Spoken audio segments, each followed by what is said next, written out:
Antes de comenzar este episodio, quiero invitarte a ver la miniserie Tus áreas invisibles, las cosas que dejaste de ver en el camino. Un programa que mis queridos amigos en Irradiate More han preparado para todos los que estamos enfrentando grandes desafíos en este 2020. Es un contenido especialmente creado para trabajar en esas áreas de nuestra vida que en lo ajetreado de nuestro día a día dejamos de ver. No te pierdas la oportunidad de trabajar de la mano del coach en alto rendimiento Marco Mejía en cómo vencer retos como la procrastinación, la complacencia y hasta el multitasking. Es completamente gratis, pero el cupo es limitado, así que regístrate ya en www.irradiatemore.com/DLC y regálate esta gran aventura. A mí siempre me enseñaron, si no tienes nada positivo que decir, mejor no lo digas. Ajá.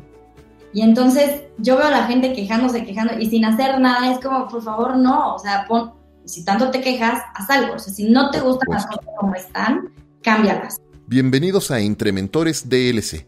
Yo soy Efraín Mendicuti y he creado este espacio para conversar con distintos líderes de pensamiento, negocios, educación y cultura en todo el mundo sobre su trayectoria, sus lecciones y sus mejores prácticas y compartir con todos nosotros su pensamiento, estrategias y recomendaciones para hacer en nuestras vidas de lo cotidiano algo extraordinario.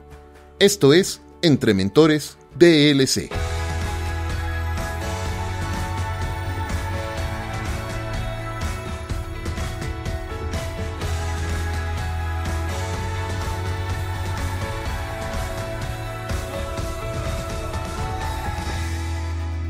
En lo ajetreado de nuestra propia vida, enfocados en nuestros propios problemas y viviendo en nuestra realidad, es difícil imaginar cómo es la vida de los demás, cosa que resulta aún más complicada cuando pensamos en la vida de quienes viven en confinamiento o en prisión.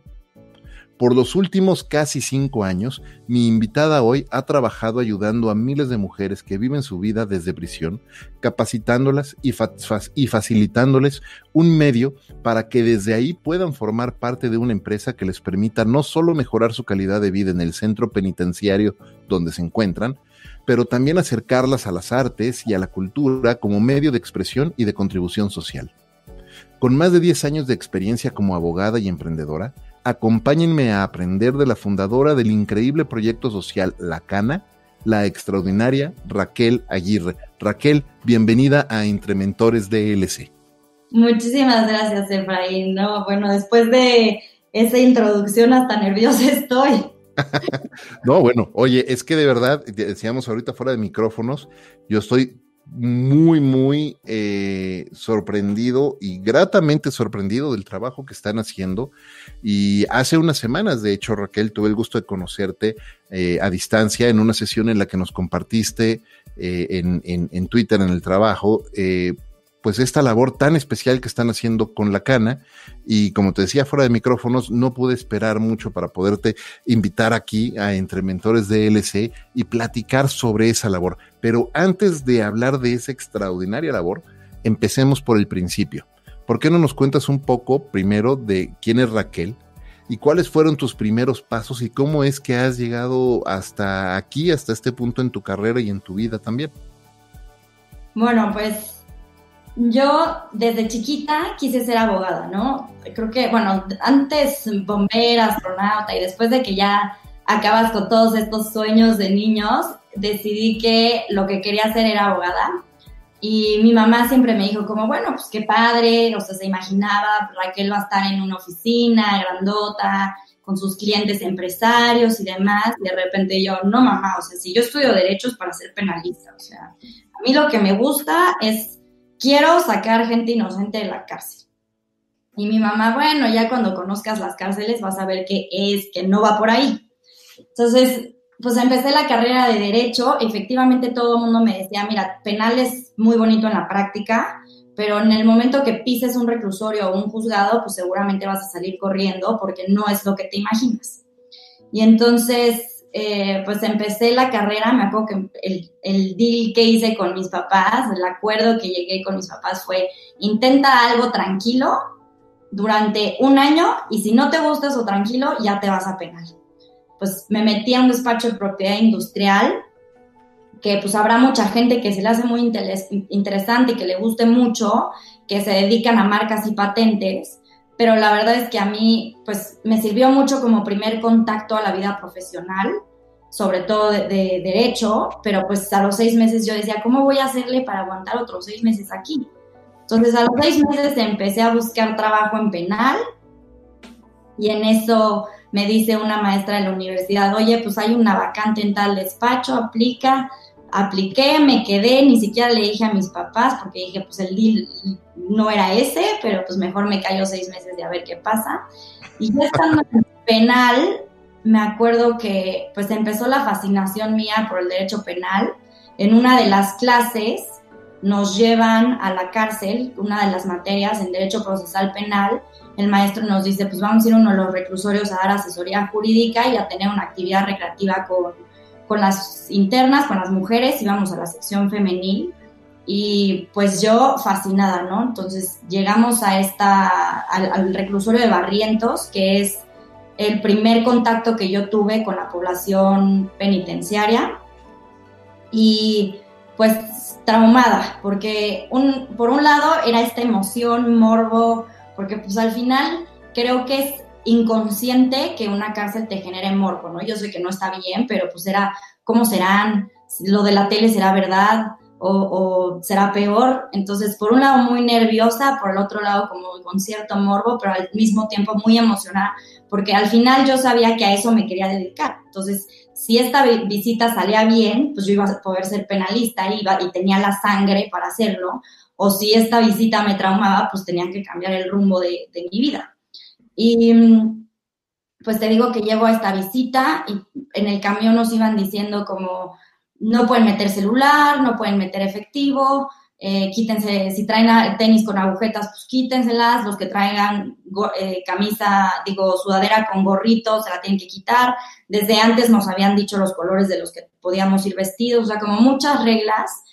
Y ya llegando, pues te ponen el sello, te ponen 2 sellos, te catean para que pues vean que no estás metiendo nada. Y Barrientos es una cárcel que subes y hasta arriba, que es el dormitorio 6, está población femenil.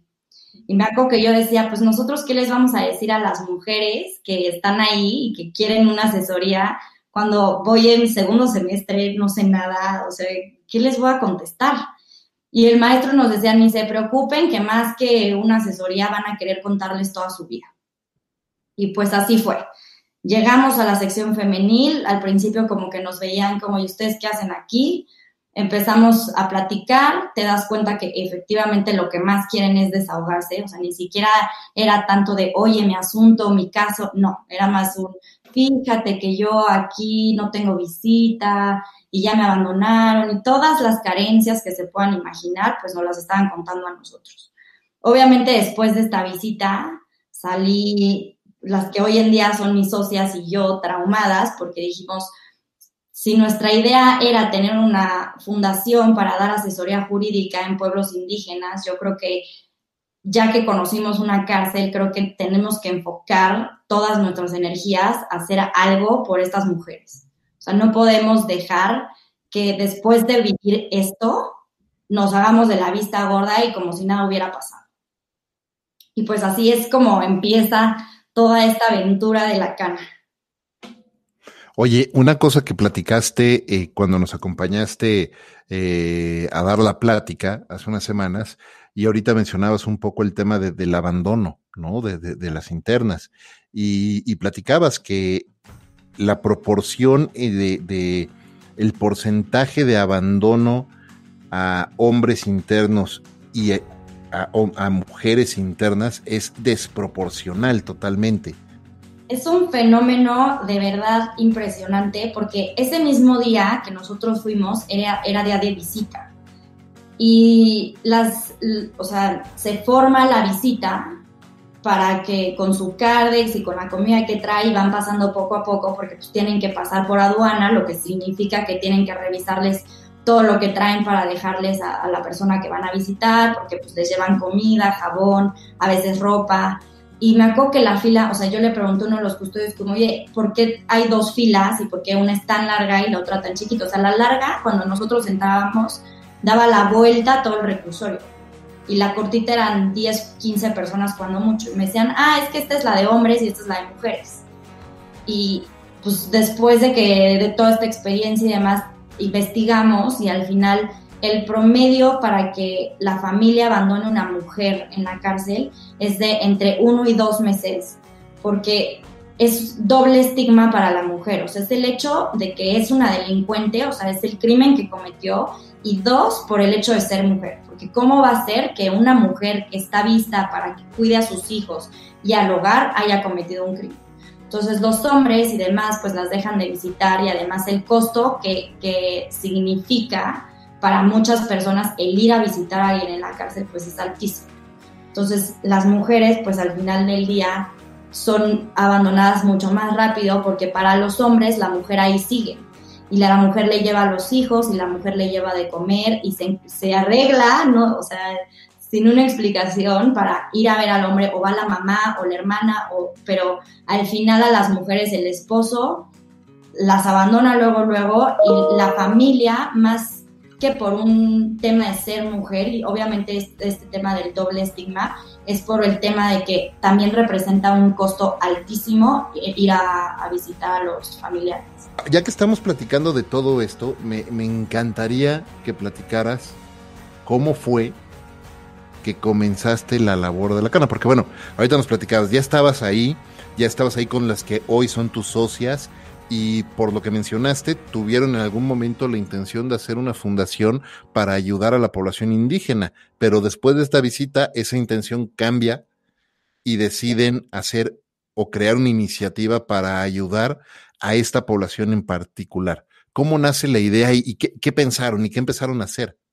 Sí, nosotros como que éramos un grupito de estudiantes de diferentes generaciones, sobre todo era más como un tema de los que siempre estábamos en la sociedad de alumnos, o como estos estudiantes medio revoltosos que queríamos hacer algo por los demás.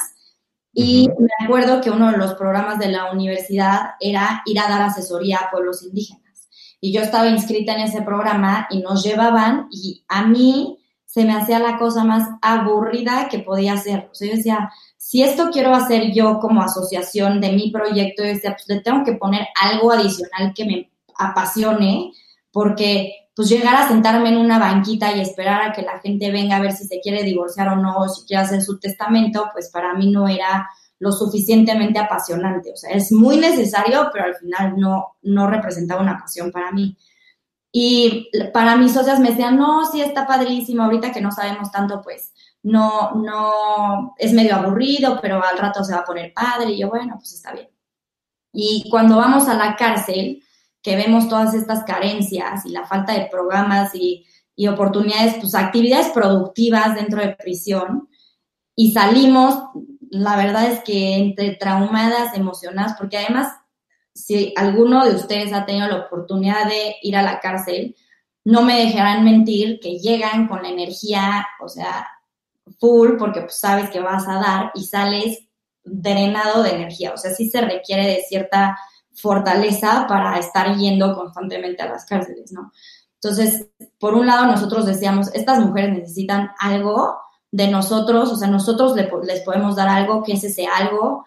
Y pues al principio le dijimos al director de la carrera y a los maestros que nos apoyaran a conseguir como el enlace para llevar los fines de semana actividades productivas a las mujeres, ¿no? Entonces, lo que nosotros hacíamos, trabajábamos, según nosotros bien expertas, por mes. Entonces decíamos, el primer mes vamos a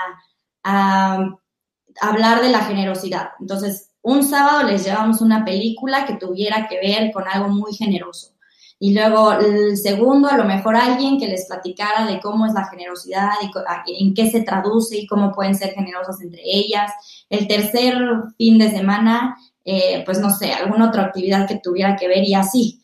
Entonces, pues estaba padre sacarlas de su ocio un rato, pero después de 2 años de llevarlas a actividades recreativas todos los fines, y que de repente veíamos a las que ya habían salido de la cárcel otra vez de regreso, pues decíamos, pues al final creo que está padrísimo lo que estamos haciendo, pero no está trascendiendo.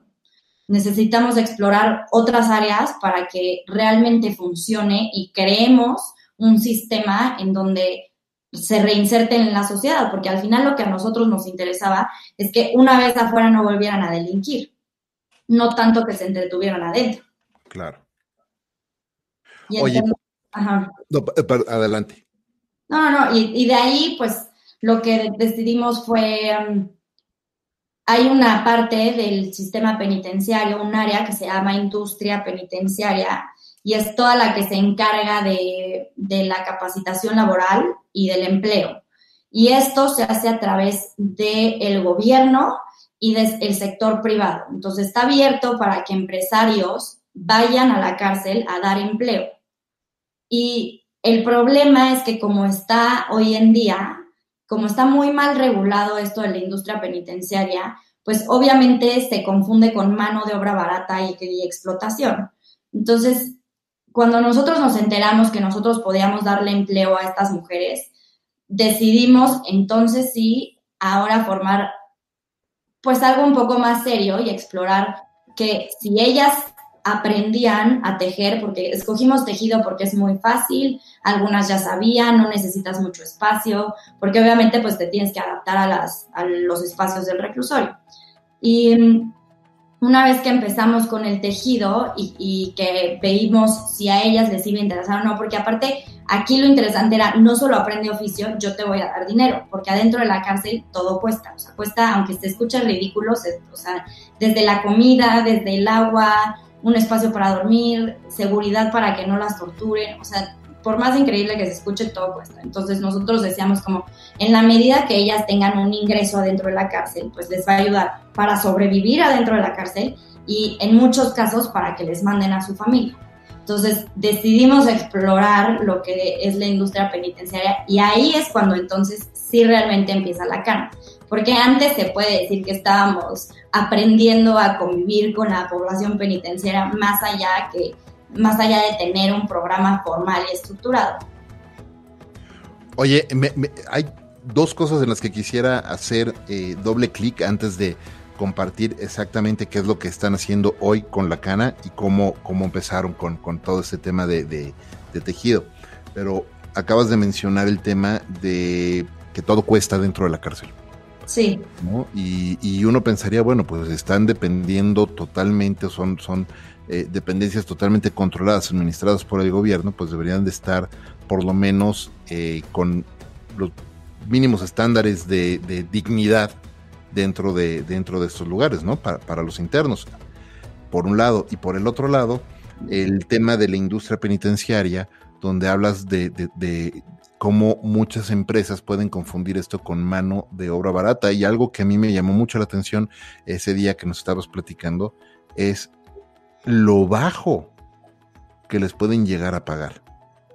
Sí, es impresionante. O sea, por un lado, esto que mencionas de la mano de obra barata, a mí me traumó. O sea, ya que empezamos a explorar esto y ver qué necesitábamos, con quién necesitamos juntarnos de gobierno y a ver las reglas y demás, y cuando nos dimos cuenta que realmente no había ni siquiera reglas que normaran, pues cuántas horas tenían que trabajar, cuánto se les tenía que pagar, en qué condiciones, si había espacios o no.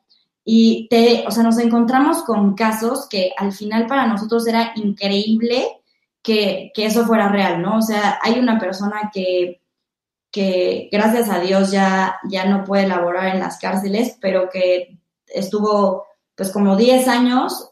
Él lo que hace son pincitas para colgar la ropa, estas de maderas que tienen un fierrito para colgar la ropa, y pagaba 10 pesos el millar de pinzas. Pero las mujeres obviamente prefieren tener 10 pesos a nada. Y lo peor es que ni siquiera eran 10 pesos, a lo mejor eran 2, porque entre ellas hacían equipos para acabar el millar de pinzas. O en otra... Así, un centavo. O sea, literal, así. Un centavo. Así de grave. Pero pues ahí un peso es muchísimo. Y a mí me daba muchísima tristeza, por un lado, ver estas mujeres que pues estaban todo el día haciendo pincitas, y por el otro lado, pues hay mujeres que le lavan la ropa a otras internas para tener algo de dinero, porque, o sea, las internas que sí que sí tienen visita y sí les dan dinero, pues no necesitan trabajar. Entonces, ¿para qué lavo yo mi ropa? Mejor que la lave a alguien más y yo le doy 3 pesos a la semana porque me lave toda mi ropa.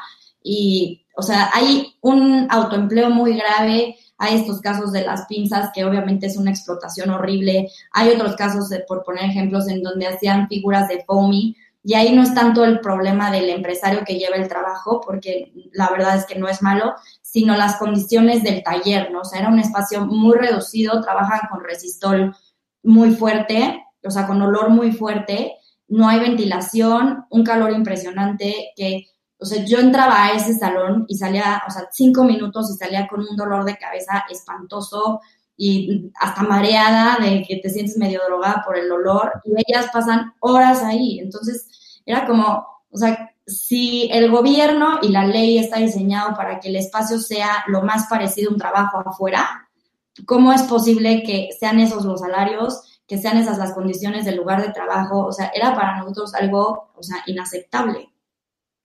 Y por el otro lado, pues como te digo, prefieren tener un peso a no tener nada, porque todo cuesta dentro de la cárcel. O sea, hace poquito teníamos una entrevista con una ex interna, con una mujer que ya está afuera, y me acuerdo que la pregunta que le hicimos fue así: dime qué es lo que más te traumó de haber estado en la cárcel, ¿no? Porque eran preguntas ya como más, menos formales, por así decirlo. Y nos dijo: el huevo verde, que no hubo un solo día que no comiera huevo verde. Y nosotros, ¿cómo que huevo verde? Me dice, sí, nosotros le decíamos huevo radioactivo, porque como te dan lo que ya se está pudriendo, pues al final el huevo es verde. Y pues como es mejor comerte el huevo verde a no comer nada, pues nos comíamos el huevo radioactivo. Y obviamente entre risa y risa, pero imagínate que esa sea la realidad. Wow. Sí. Qué duro. Sí. Oye, y bueno, ahorita quiero entrar a otras preguntas, pero entonces, conociendo todo esto, empiezan a crear este proyecto ustedes de La Cana, donde empiezan a darles empleo, pero además empiezan a darles entrenamiento, porque además por ahí hay una anécdota interesantísima de las primeras veces y los primeros pedidos que hicieron. ¿Qué es La Cana en particular? ¿Qué es específicamente La Cana? ¿Qué hacen? ¿Y cómo empezaron? ¿Y cómo fue esa primera vuelta que hicieron? Bueno, pues, o sea, también nosotros éramos, o sea, unas bebés, no teníamos idea lo que estábamos haciendo, lo único que sabíamos era que queríamos ayudar a las mujeres privadas de la libertad. Y pues el cambio de estas actividades recreativas a de repente empezar a tejer, a ellas obviamente les hizo mucha ilusión porque representaba un ingreso económico, pero al final pues nosotros seguíamos con las actividades recreativas, o sea, nosotros lo queríamos hacer como a la par, o sea, no queríamos dejar de darles este momento divertido que tenían los sábados. Y cuando empezamos a tejer, pues mis socias y yo, ninguna sabía tejer, y una de ellas nos dijo, pues yo sé tejer. Le dijimos, ármate un equipo de 5 mujeres para que empiecen a tejer y vemos cómo vamos creciendo, y si sale bien, pues ya vamos a empezar a invitar a las demás. Y nosotros empezamos haciendo cojines y bufandas porque dijimos, es lo más fácil, ¿no? Es un cuadrado o un rectángulo y pues todo es derechito, no hay pierde, aprenden rapidísimo a tejer eso. Y les decíamos, no, pues tiene que ser la bufanda toda azul marino y al final le dejan sus flequitos. Entonces llegábamos al día siguiente, bueno, la semana siguiente, porque vamos una vez a la semana a cada taller. Uh-huh. Este es el de capacitación laboral. Y entonces la siguiente semana llegábamos y la bufanda era azul, morada, tenía hasta unas shakiritas y unas lentejuelas, y era como, o sea, te la pedimos azul porque si no, no se vende. O sea, nadie nos va a comprar esto, pero bueno, siempre le ponían de su cosecha. Y entonces, obviamente de repente se roban el material, de repente ya no había material cuando habíamos llevado muchísimo. Te digo que todo lo hacían diferente de como se los pedíamos, entregaban a destiempo, y pues obviamente todo esto nos los compraban mi mamá, la mamá de mis socias, nuestras amigas, los novios, pero pues nos lo compraban por buena onda, no porque el producto estuviera bien hecho. Entonces me acuerdo perfecto que era una frustración enorme porque siempre les decíamos como, o sea, ahora sí, o lo haces como te lo pedí, o ya no te voy a dar chamba porque no hay nadie que me lo compre. Y ella, sí. Y me acuerdo que una vez una señora nos buscó nos dijo, oigan, me enteré de su proyecto, ha de haber dicho, qué lindas estas niñas que se están yendo todos los días a la cárcel. me interesa mandarles a hacer con ustedes unos bolos para la primera comunión o bautizo, no sé qué era de mi hijo, y nos pidió 50 ositos tejidos, ¿no? Y yo 100% te los hacemos, o sea, por supuesto, son expertas, tenemos el equipo, y mi socia me decía como, ¿estás loca? O sea, no han entregado una sola cosa bien y tú estás aceptando 50 ositos de peluche que requieren una perfección, o sea, y yo, bueno, da igual, o sea, vamos a buscar afuera una segunda opción, por si no los tienen, pues ni modo, vamos a comprar los 50 ositos a una tienda que sí los tenga. Y ahí estás loca. Entonces me acuerdo que llegamos a Barrientos, porque esto fue en Barrientos, y le dijimos a una de ellas que juntara a su equipo, que en ese momento ya eran como de unas 10, y les decimos, miren, nosotros tenemos toda la voluntad de seguir viniendo con ustedes con las actividades recreativas, a enseñarles a tejer, todo, pero tenemos este proyecto que son 50 ositos de peluche y tienen que quedar como los están viendo en la foto, o sea, sin media variación de diseño, porque no son para nosotros, son para una señora que no conocemos y que está confiando en esto y que puede ser el principio de muchas cosas. Entonces, si ustedes no tienen los 50 ositos hechos para la siguiente semana que vengamos, ya no vamos a regresar, pero no vamos a regresar no solo con el tejido, sino con las actividades recreativas, porque ya estamos cansadas de que nada más no entienden. Sí, perfecto. Nos fuimos, regresamos a la siguiente semana y nuestra sorpresa fue, porque obviamente ya íbamos, o sea, ni siquiera llevábamos más material, porque dijimos, obvio no los van a tener, o sea, obvio vamos a tener que salir a correr a la tienda para comprar los ositos. Y cuando llegamos estaban los 50 ositos perfectamente bien hechos en la entrada del reclusorio, y pues obviamente una de mis socias y yo, que éramos las que íbamos ese día, queríamos brincar, llorar, abrazarlas de la emoción, pero pues nos controlamos, fuimos muy cool, nos fuimos como, sí, qué padre, qué bueno que sí cumplieron.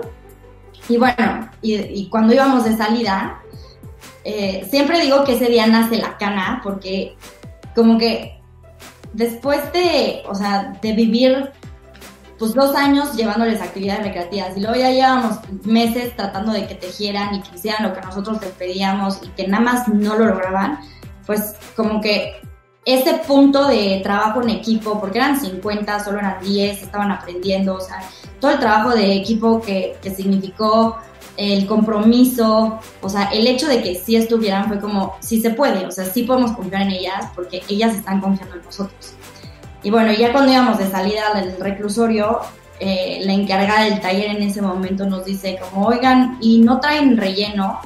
Y nosotros no, pues no trajimos nada, porque como les dijimos que si no estaban, pues no íbamos a regresar, y no sabíamos, pues no traemos nada.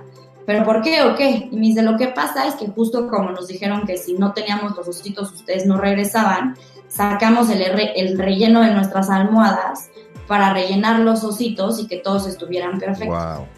Sí. Entonces, obviamente después aprendimos a contar bien el material, pero pues imagínate que en un lugar de tanta carencia, de las condiciones tan horribles que se viven ahí adentro, ellas estuvieron dispuestas a quedarse sin almohada una semana con tal de cumplir. Wow. Increíble que en los momentos, en los lugares o la gente que mayor carencia tiene puede convertirse de repente en la más generosa. Sí, literal, la más generosa. Qué increíble. Oye, ¿qué significa la cana? ¿Por qué el nombre La Cana? La cana lo pensamos por 2 cosas, porque es un slang, como decir el bote, que ya es muy poco usado, es más usado en algunos países de Latinoamérica y sobre todo lo usan los custodios, pero porque obvio el bote se oye horrible, o sea, no creamos que una asociación se tuviera un nombre tan feo, pero la cana, de cierta manera, no perdía la identidad de lo que somos, que, o sea, trabajamos en la cárcel, pero al mismo tiempo, como no sabíamos qué reacción iba a tener la gente de que los productos que estábamos vendiendo se elaboraran en la cárcel, lo quisimos disfrazar un poco. Como que nos daba mucho miedo al principio que la gente, porque supiera que estaba hecho en la cárcel, no lo comprara. Ya. Es todo lo contrario. Es lo que te iba a preguntar, ¿cómo, la gente cómo ha reaccionado? Porque, Mira, increíblemente hay gente que en efecto no lo compra porque está hecho en la cárcel, o sea, que te sorprendería y dirías que qué persona tan absurda, porque en realidad son cosas que tienen un altísimo nivel de calidad, porque lo que queremos es no solo vender por la causa, sino por la calidad del producto, ¿no? Pero te puedo decir que es el 3% las personas que lo dejan de comprar cuando se enteran que está hecho en prisión, lo que para nosotros era o sea, es muy sorprendente porque ese era nuestro mayor miedo y la verdad es que la reacción de la gente es súper buena porque hay las historias de las mujeres. Yo no digo que la población varonil no haya inocentes o no haya gente que esté en la cárcel que no deba de estar ahí o lo que sea, pero creo que las mujeres, cuando tú te metes a estudiar las causas y motivos que llevaron a estas mujeres a delinquir, no es que justifiques el delito, pero entiendes un poco el contexto porque las orilló a delinquir. Entonces, hay cientos de historias detrás de las rejas que de verdad tú te pondrías en sus zapatos y dirías, es que yo hubiera hecho algo peor. Entonces, yo creo que gracias a Dios logramos como transmitir el mensaje desde otra visión, como, a ver, no quiere decir que estoy ayudando a un criminal, más bien le estoy dando una oportunidad de que cambie. Porque lo que nos diferencia a ellas de nosotros es que nosotros nacimos con más y mejores oportunidades. Si nosotros hubiéramos nacido en ese contexto de violencia, de abandono, de abusos, seguramente estaríamos así. wow. Oye, y de cuando empezaron con este primer pedido de los ositos de peluche, a hoy, casi 5 años después, ¿cómo ha evolucionado? Es decir, ¿qué es lo que están haciendo? ¿Cómo ha evolucionado desde el punto de vista de producto, por supuesto, pero sobre todo cómo ha evolucionado en el tema de este acercamiento que le están dando a todas estas mujeres a, a hacerse de un oficio, por un lado, ¿no? Y desarrollar ciertas habilidades y cómo ellas, cómo les ha ayudado también a sobrellevar esa realidad que están viviendo allá adentro. Sí, obviamente, o sea, ninguna, digo, al ser abogadas, pues tenemos cierta idea del sistema penitenciario, pero realmente ninguna es experta. Y cuando tú empiezas a trabajar con población penitenciaria, te das cuenta que, o sea, tú quieres solucionar y transformar el sistema penitenciario. O sea, no te puedes quedar con los brazos cruzados y decir, bueno, solo voy a atacar este problema porque hay tanta carencia y tanta deficiencia y es obvio, o sea, es el sector más olvidado de la población. El gobierno destina el mínimo presupuesto a los reclusorios. O sea, por eso creo que el sector privado aquí juega un papel muy importante, porque lo que la sociedad tiene que entender es que es un problema que nos afecta a todos, ¿no? O sea, como que toda la sociedad escucha, ah, ya metieron a la cárcel a la banda de que estaban asaltando en las casas en tal lugar.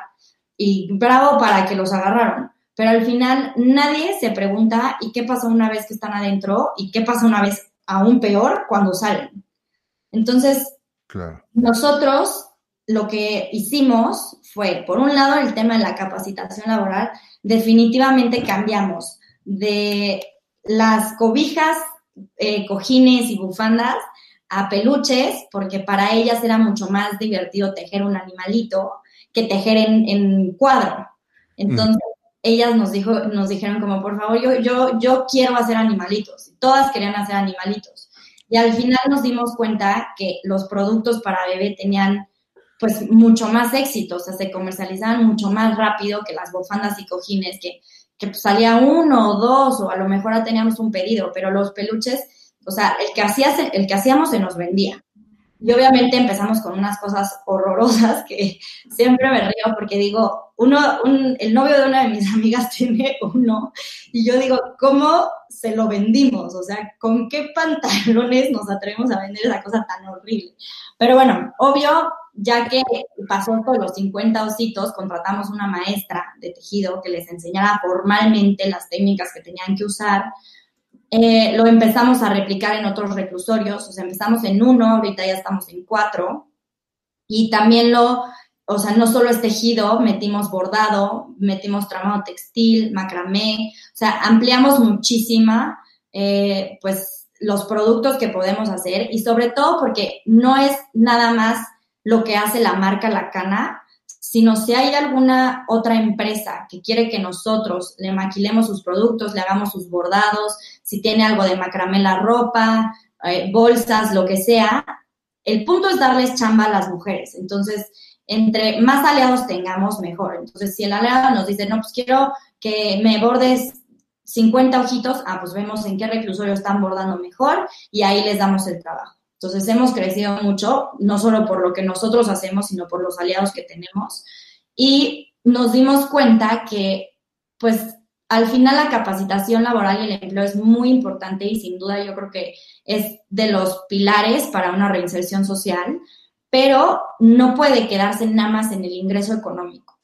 Yo creo que estas mujeres están tan dañadas, o muchas llegan tan dañadas, tan deprimidas, que no conocen el valor que es ser mujer, el empoderarse. Entonces, trabajamos mucho el área de salud mental. Tenemos nuestro eje, yo creo que igual de importante que la capacitación laboral es la salud mental. Tenemos psicólogas donde dan terapia en cada uno de los reclusorios, se tocan temas desde adicciones, violencia de género, maternidad responsable, autoestima, o sea, todo lo que conlleva fomentar el desarrollo desde adentro para que no solo sea te enseñé un oficio, sino te enseñé un oficio y te empoderé para que tú sepas que tú te puedes valer por ti misma, que cuando salgas puedes tener un trabajo, te tienes que dar a respetar, o sea, no caigas en adicciones. Como que es muy importante porque si no, al final nada más les estás dando una parte de lo que ellas necesitan para reinsertarse.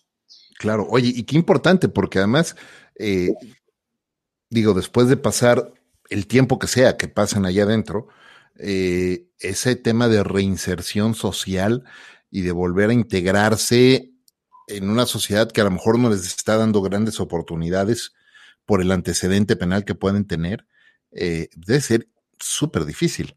Súper. Justo, adelante. o sea, justo es uno de los temas más complicados porque pues nosotros vemos la reinserción desde adentro, ¿no? O sea, desde cómo las educamos, o sea, tenemos talleres de educación, cultura, deporte, de todo desde adentro, porque al final, si tú no las educas cuando tienes de cierta manera el control sobre ellas, pues cuando salgan está muy complicado. Pero ¿qué pasa si salen y tú no las sigues acompañando? Pues obviamente tarde o temprano van a volver a caer en lo mismo. Entonces, yo soy fielmente, o sea, fiel creyente que las actividades postpenitenciarias, o sea, de una vez que sales de la cárcel, deberían de estar reguladas y todos los estados tendrían que tener una institución que vea este tema, porque al final, pues nosotros lo hacemos con las mujeres con las que trabajamos, pero pues no son las únicas, o sea, nosotros les garantizamos un trabajo cuando salen y se les sigue dando terapia psicológica. O sea, siguen trabajando una vez que salen con La Cana. Exacto, o con La Cana. Increíble. Dependiendo de las habilidades de cada una, las hemos canalizado también en otras empresas. O sea, tenemos desde las que se volvieron recepcionistas de clínicas de nutrición, otras que las contrataron las marcas con las que trabajamos, pero todas tienen derecho a trabajar con La Cana. Wow, qué increíble labor están haciendo. Oye, déjame cambiar rapidísimo un poco el canal, porque sí, claramente has dejado tremenda huella, tú y tus socias han dejado tremenda huella en la vida de muchísimas mujeres que en estos últimos 5 años han podido tener la fortuna de conocerlas y de trabajar con ustedes y de acercarse a ustedes. Y de verdad que es increíble. Pero así como ustedes han dejado huella en ellos, seguramente hay personas que han marcado también tu vida. ¿Quién ha marcado la vida de Raquel que te ha inspirado a hacer todo esto? O sea, ¿dentro de La Cana o independiente? En tu vida, en donde sea, en La Cana o afuera. Mira, yo creo que, o sea, mi primera, así, como algo que tengo metido en la mente desde chiquitita fue una plática que tuve con mi mamá, en donde me dijo, nosotros, o sea, mis papás, te vamos a dar todas las herramientas para que tú logres hacer lo que quieras, o sea, en la profesión que quieras, ¿no? Pero con la condición de que tú le regreses ese cachito al mundo. O sea, si tú quieres ser doctora, pues tú tienes que en algún punto hacerlo gratis por algunas, pues no sé, por alguna sociedad, lo que sea. Si tú quieres, o sea, en la profesión que sea, dejas tu granito de arena, ¿no? Entonces yo creo que eso fue uno, o sea, de las enseñanzas más grandes que creo ciegamente que todo el mundo lo tendría que hacer en la profesión que sea. Se le tiene que devolver algo a esa gente que no tuvo las mismas oportunidades que tú. Porque la verdad es que sí me considero una suertuda de poder haber estudiado en una escuela privada, de tener todas estas oportunidades. Y eso por un lado. Y por otro, siempre o sea, siempre estuve muy metida en todos los temas de ayuda. Siempre estuve metida en todas las fundaciones que tú te puedas imaginar, en Doctor Sonrisa, o sea, en Doctor Sonrisa se encargan de cumplirle el sueño a los niñitos que están en fase terminal, ¿no? Entonces, como que todos esos acercamientos a gente, yo decía, es que, wow, ¿a quién se le ocurrió esto? O sea, ¿y qué fuerza tiene para vivir con, pues, pérdidas todos los días, o sea, con algo tan fuerte? Y también ayudé en el Teletón y en los asilos y a niños quemados y estuve por todos lados y todos lados me afectaban muchísimo. O sea, yo acababa drenada de energía y yo decía, pero es que qué horror. Naco que, o sea, mi mamá decía, pues entonces, ¿para qué lo haces si sufres tanto? Y yo, no, es que sí me encanta. Y creo que, o sea, esas motivaciones de estas personas que a lo mejor no son, o sea, no es Gandhi, que puede tener 1,000,000 de seguidores o una figura que todo el mundo conoce y que es activista. No, o sea, más bien son estas pequeñas personas que a lo mejor con poco empezaron o sea, de nada y lograron cosas enormes, y, o sea, sin nada a cambio, o sea, realmente por el corazón de dar algo. Entonces, yo creo que eso fue lo que a mí me motivó a decir, yo también tengo que tener algo así y darlo para los demás. Me encanta que menciones eso porque, y justo el ejemplo que acabas de poner, ¿no? De repente cuando la gente escucha es que tienes que hacer algo de servicio a los demás, mucha gente se va con la finta, o mejor dicho, utiliza el pretexto de es que yo no soy Gandhi. ¿Cómo voy a poder hacer algo por los demás? Porque yo no soy Gandhi. Y la realidad de las cosas es que cualquier persona podemos servir a otros y así sirvas a una persona más, o a 2, o a 100, o a 1,000, o a 100,000, o a millones, ya estás haciendo algo por alguien más. Y eso, esa actitud de servicio, si todos tuviéramos esa actitud de servicio que nos estás compartiendo y que estás demostrando tú junto con tus colaboradoras, creo que este mundo sería muy distinto si todos tuviéramos esa actitud de servicio.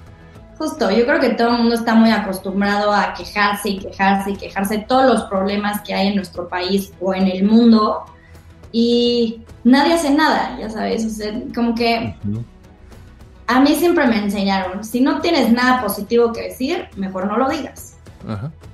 Y entonces yo veo a la gente quejándose y sin hacer nada, es como, por favor, no, o sea, si tanto te quejas, haz algo, o sea, si no te gustan las cosas como están, cámbialas. No tienes nada positivo que decir, mejor no lo digas. Ajá. Y entonces yo veo a la gente quejándose y sin hacer nada, es como, por favor, no, o sea, si tanto te quejas, haz algo, o sea, si no te gustan las cosas como están, cámbialas. Entonces, yo creo que da igual, o sea, lo que hagas, o sea, puede ser con animales, por el clima, ancianos, o sea, da exactamente igual, gobierno, lo que sea, pero hazlo. O sea, chiquito, mediano, grande, lo que sea. Yo creo que yo jamás me imaginé que al final iba a acabar, o sea, trabajando en tantos reclusorios, empleando a tantas mujeres, o sea, jamás me lo imaginé. O sea, a mí era un proyecto universitario, un poco un sueño, en donde decía, yo quiero ayudar a ciertas mujeres y cuando ya tenga mi cédula, pues sacar mujeres inocentes de la cárcel. Jamás me imaginé que se hiciera realidad de esta manera. O sea, creo que si empiezas poquito, poco, y te sale, o sea, y lo haces con pasión, poco a poco, o sea, va creciendo. Qué increíble. Oye, un tema que a mí me gusta mucho platicar y preguntarle a las personas que hacen el honor de acompañarme aquí en el podcast, es hablar de hábitos y de rutinas. Yo sostengo la premisa de que para que un líder sea tan productivo como lo eres tú con todo lo que estás haciendo, pues necesitas hacerte ciertos hábitos y de ciertas rutinas que te permitan, como rutinas que te permitan administrarte mejor, sí, y hábitos que te permitan mantener tu nivel de energía arriba. Ahora, en tu caso, y ahorita acabas de decir, oye, es que con todas estas actividades, pues realmente te drenan la energía, porque estás llevando tu energía positiva a un lugar donde pues definitivamente no reina esa energía positiva y pues sales con cierto desgaste. ¿Qué hábitos o qué mejores prácticas has aprendido y has integrado a tu vida para, a pesar de esto, mantener una actitud tan positiva y un nivel de energía tan alto para seguir haciendo esto? Te voy a confesar que siempre fui muy mala, con este tema, porque hoy en día sé que es necesario tener un equilibrio. Y al principio yo trabajaba y después trabajaba. O sea, dormía muy poco, comía fatal, o sea, todos los peores hábitos que te puedas imaginar, los tenía. Pero pues eres joven y te da igual y piensas que eres inmortal, hasta que de repente te empiezan a llegar los dolores de cabeza, insomnio fatal, cansancio todo el día, y dije, no puede ser esto normal. Y una de mis socias, que es la psicóloga, me dijo, oye, ¿con quién platicas de todo lo que ves en la cana? Y yo como, pues con ustedes, o sea, pues ¿con quién más? Con mi familia, con mis amigas, o sea, pero no, me dice, pero no, o sea, en serio de terapia. Y yo no, pues con nadie. Y me dice, no, o sea, es que todas tenemos que canalizar esta energía de alguna manera, porque vemos tantas cosas día a día y nos guardamos tanto problema que tú puedes ser muy fuerte y puedes seguir con tu vida día a día normal, pero eventualmente te vas a acabar y te vas a cansar, y justo nosotros no nos podemos dar el lujo de acabarnos y cansarnos porque trabajamos en la cárcel.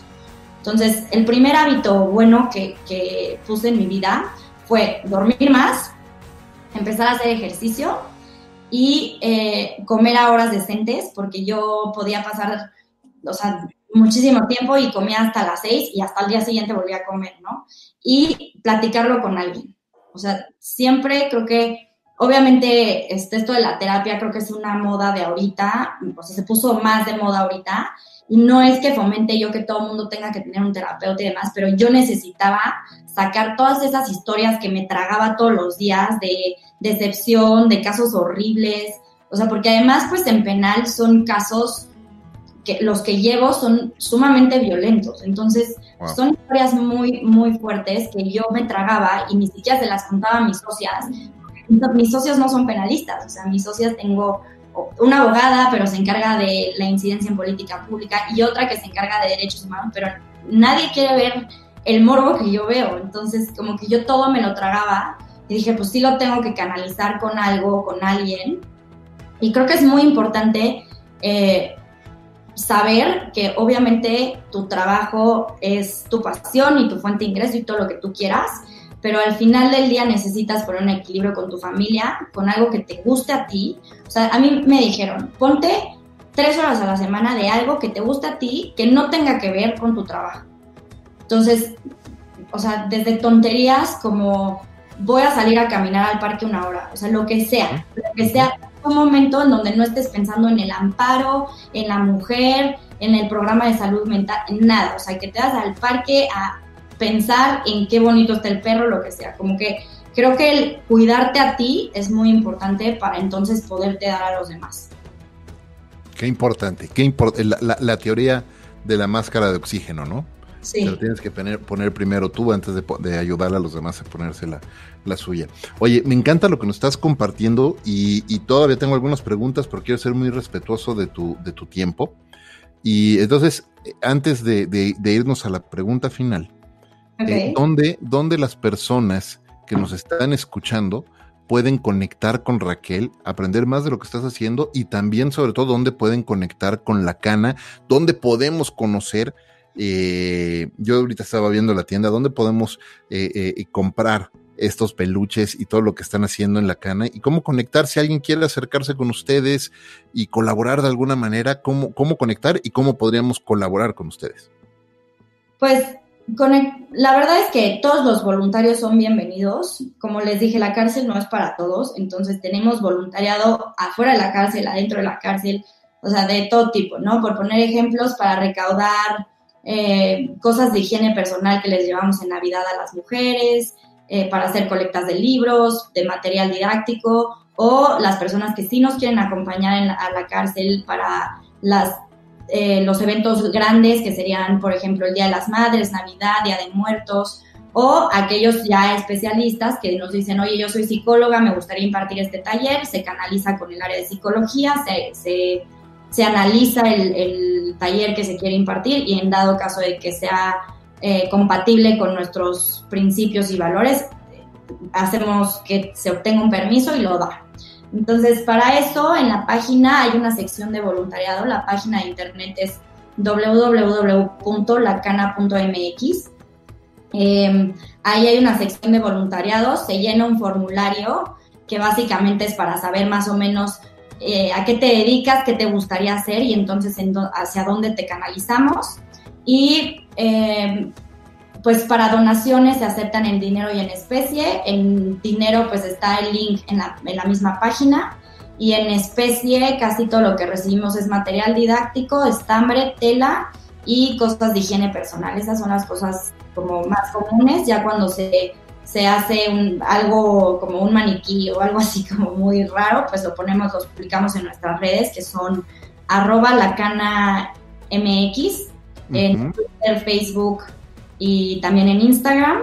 Y pues mi correo es raquel@lacana.mx, que pues eso ya si quieren algo más personal o lo que sea, alguna duda, quieren saber más de la causa, lo que sea, me pueden escribir.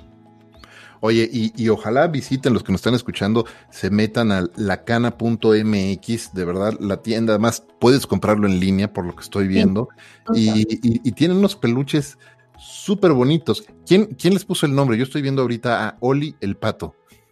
Los nombres los ponen las mismas, la mujer que crea el producto, o sea, que inventa ese peluchito, le pone el hijo, ya sea suyo o de su hija o lo que sea. O sea, por eso te digo que estos peluches cuentan historias de miles de mujeres, porque Mago el León es por quien lo creó, que se llama Margarita, entonces por eso se llama Mago el León. O sea, todos tienen una historia detrás.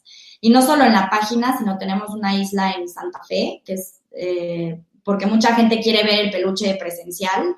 Entonces, inclusive la isla en Santa Fe se atiende por mujeres que cursaron todos los programas con nosotros y que ya obtuvieron su libertad. Wow, qué increíble. Pues habrá que ir a ver este carrito en Santa Fe y meterse a la tienda lacana.mx. De verdad que está increíble. Qué maravillosa labor, Raquel, están haciendo, y de verdad felicidades por eso que están haciendo.